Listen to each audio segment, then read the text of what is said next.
Bonjour à tous, aujourd'hui je vais vous parler d'un reportage que j'ai trouvé absolument génial à faire, c'était au Gabon. L'objet de ce reportage, c'était partir pendant 1 semaine et demie avec des commandos parachutistes français qui devaient suivre un stage de survie en forêt tropicale. C'était super sympa. Nous étions 2 à partir. Moi et une jeune femme qui était photographe et qui finalement, d'ailleurs, fera le commentaire et le montage de ce film. Arrivé à Libreville, en province du Tchad, nous avions fait déjà un petit reportage à N'Djamena. À présent, vous rentrez dans la phase la plus importante de votre instruction ici, instruction spécifique jungle. Je vous souhaite un excellent départ. Mon capitaine, vous pouvez faire présenter les armes. Présentez. Homme. Nous voici donc avec ces commandos sur la piste d'envol. Ils s'équipent pour sauter sur la forêt gabonaise. Je suis le lieutenant chef de section CRAP, commando de recherche et d'action dans la profondeur au 3e RPIMA. Alors les missions qui nous sont dévolues sont de plusieurs types. Il y a des missions de renseignement et on a des missions de type action. Ça peut être délivrer des otages par exemple. C'est une action qui peut être donnée au CRAP. En général, ça correspond toujours à une action qui se situe, une action très brève, rapide, ponctuelle, mais avec énormément de violence. Il n'y a pas droit à l'erreur dans ce genre de choses. Et la dernière fois que les crabes ont fait parler d'eux, c'était quand Mauvaise question. Nous, malheureusement, nous serons amenés en jeep sur la dropping zone où atterriront ces équipes. L'avion qui largue les chuteurs opérationnels se trouve à très haute altitude, c'est-à-dire sur une altitude en général qui est utilisée par les avions de ligne et par les avions commerciaux.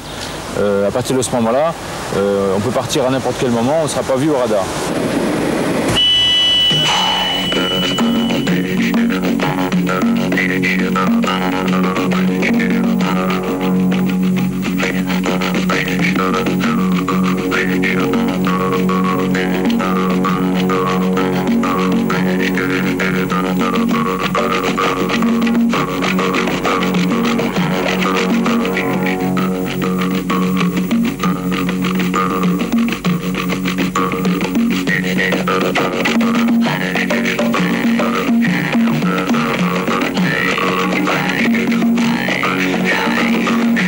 C'est ainsi que nous pourrons les suivre ensuite durant ce stage de survie dans la forêt et les marigots.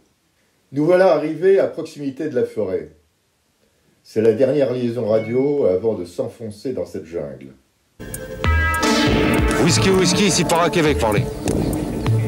Bon, ici Para-Québec, azimut à prendre à partir de l'entrée du Léon, 3920 millième.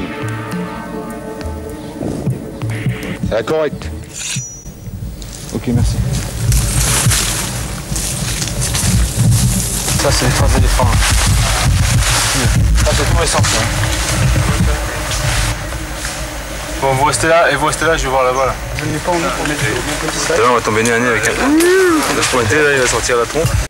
Le lieutenant Coursal est un homme très sympa. Le courant passe tout de suite. Il est vraiment drôle en plus. Ces hommes et lui forment une vraie équipe. Les plaisanteries fusent de tous les côtés. Ce groupe est vraiment marrant. C'est vraiment une très très belle ambiance. La forêt ici, c'est 40 degrés à l'ombre, 40% d'humidité. Nous profitons d'une trace faite par des éléphants pour pénétrer cette végétation qui se fait de plus en plus dense. Bon, il y a un Léon marqué, je vais le suivre, mais ça correspond pas à l'azimut.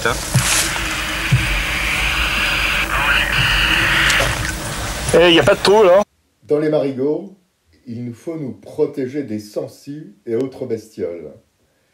La progression va être très très lente. Aujourd'hui, dans ce milieu insalubre, demain dans le désert ou dans les zones arctiques, ces hommes doivent savoir manœuvrer sur tous les terrains. Les missions qu'on leur confie les obligent à intervenir dans des endroits difficiles d'accès. Et ils ont beau être des spécialistes du franchissement, il leur faut s'accoutumer à ces environnements hostiles. En forêt équatoriale, la topographie n'est pas simple. L'érosion permanente du sol rend presque inutilisables les cartes, rapidement périmées. Nous progressons à la boussole parce qu'il nous est quasi impossible de repérer la direction du soleil. Pour garder l'azimut, nous devons traverser une zone de marigots. Nous nous enfonçons dans une vase puante et pleine de sangsues, tout en essayant tant bien que mal de protéger le matériel. Nous ne pouvons avancer que de 5 à 600 mètres par heure.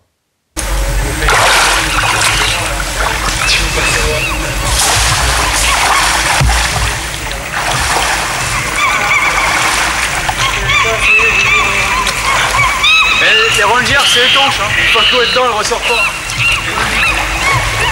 Ah, ça y est, là, j'y suis. Hein. Oh, putain. Oh. Après plusieurs heures dans ces conditions, 2 hommes marchent en tête et balisent la piste pour le reste du commando. Attention, un félin est peut-être repéré.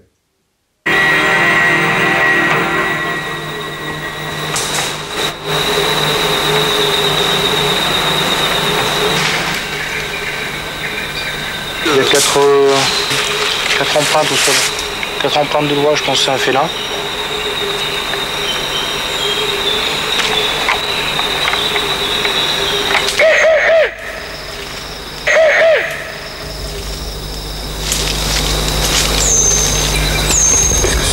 Gorille. Impossible de trouver de l'eau potable dans cette moisissure? Ce serait vraiment compter sans l'expérience de ces hommes, qui savent que certaines lianes contiennent une quantité non négligeable d'eau minérale.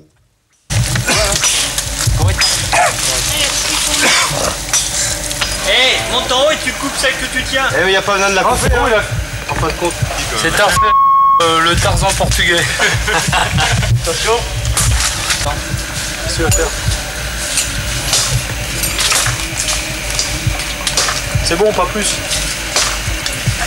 Putain, il pleut ici. Attends. Ouais, regarde. Là, est-ce qu'il faut souffler? 18h30. Il nous faut nous arrêter pour la nuit. Des racines qui ont l'air comestibles sont déterrées et préparées pour le dîner. Quelles que soient les circonstances, ces 12 hommes utilisent avec automatisme tous les principes acquis lors de leur formation et agissent selon une organisation stricte. Les conditions de réussite d'une mission, c'est d'abord la survie, un endroit pour dormir et de quoi manger. Les racines que nous avait préparées le groupe se révèlent immangeables. La journée de demain sera consacrée à la chasse. Réveil à l'aube. Debout à l'aube, nous déjeunons d'un peu d'eau chaude. Je vous rappelle qu'on ne parle pas la bouche pleine. J'aime bien, c'est le matin, c'est un petit peu de camembert avec le café. C'est pas pareil. Ce que je vais déjeuner, c'est que le gars. Des œufs, bacon, des yaourts, des fruits, des pains en raisin. Une série de croissants. Et chaque fois pareil, il ne faut pas dire un petit. On part chasser, pêcher. On va aller direction la première lagune. On va mettre en place une ligne de pont. On est là pour 15 heures quand même, qu'on est en train de faire cuire éventuellement si vous arrivez. A priori, on va trouver des canards, peut-être des varans. Vas-y. On va voir.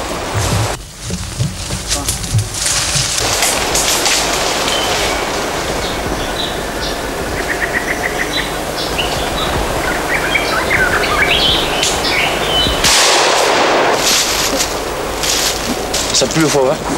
Ouais, il vaudrait mieux des canards. Ah, c'est sûr, mais c'est la viande. Ce soir, nous avons mangé du rat. Ça c'est du piment, toi, que j'ai fait tout à l'heure. Celui-là avec les noix de coco écrasées. Là.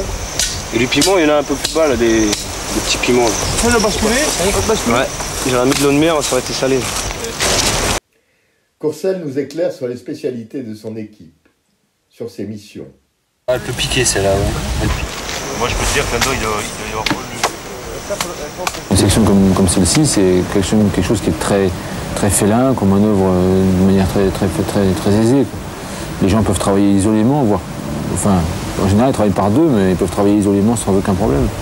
Il y en a un qui est spécialiste en sport de combat, il y en a un qui est spécialiste en tir et armement, tout ce qui est armement étranger, etc., armement léger. Il y en a un qui est spécialiste tout ce qui est mécanique, enfin armement étranger également, engin étranger, engin français et engin étranger, soit blindé, semi-blindé ou chenillé, enfin engin à roue. Bon, on a un spécialiste transmission, spécialiste explosif et franchissement, et puis un spécialiste photo également. On a aussi un spécialiste effraction. Il y a 9 sous-officiers, 2 caporaux-chefs, qui sont appelés à devenir sous-officiers assez rapidement, et un officier moi-même.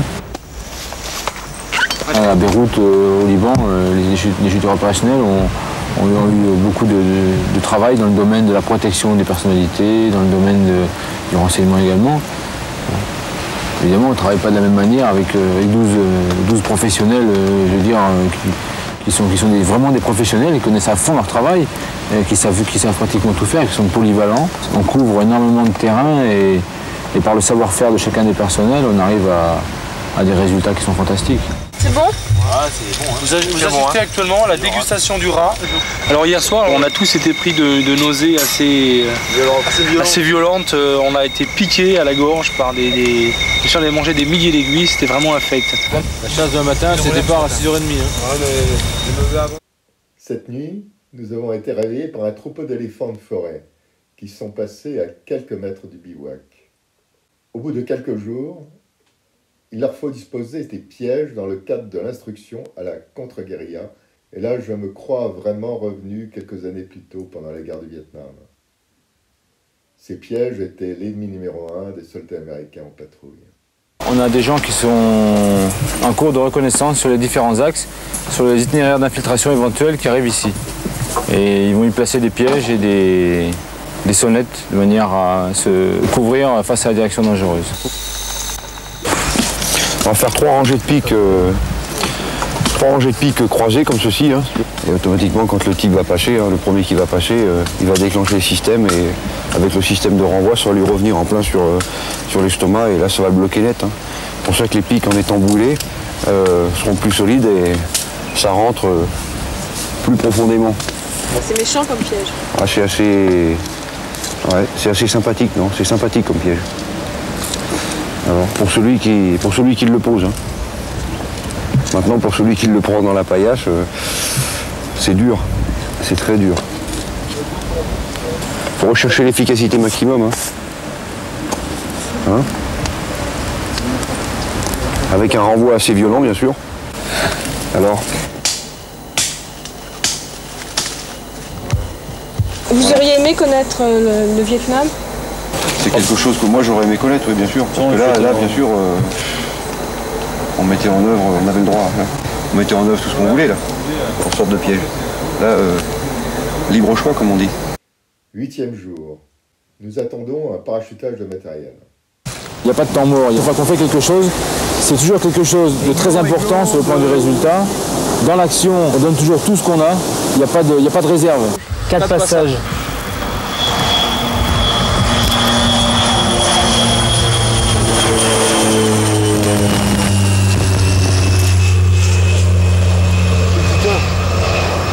Il est tombé en limite droite là, de la zone. Hein. Compte tenu de la faible portance, vous pouvez larguer un petit peu plus au centre. Hein.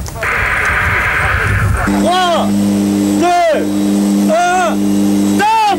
Largage! Alors, y a-t-il une vie de famille pour ces hommes? Toujours en opération? Oui. Correct. Sinon, vous êtes marié? Oui, je suis marié. Vous voyez beaucoup votre femme? Question à ne pas poser. Je suis marié depuis 6 mois maintenant et j'ai vu ma femme très peu de temps. Je l'ai vue 22 jours depuis qu'on est mariés. Voilà. C'était le temps du voyage de noces ou même pas? Même pas, parce que le voyage de noces a été largement écourté. Toutes les semaines, on s'en va en stage, on s'en va en exercice, en manœuvre, etc. Et c'est fait qu'on se voyait de temps en temps le week-end. Pas encore marié. Je vais me marier d'ailleurs en rentrant. Tout de suite en rentrant, je me marie. Et on fera un saut? Oui, on fera un saut. Vous allez faire une fête là Bah ouais, parce que maintenant on a prévu à l'équipe que celui qui allait se marier, le reste de l'équipe viendra faire un saut et sera là à l'église avec les parachutes, et tout quoi. Si l'aventure est encore présente dans l'armée française, c'est pour ces hommes qui font évidemment rêver dans les casernes. Alors, j'espère que vous avez aimé ce récit, et puis à la semaine prochaine.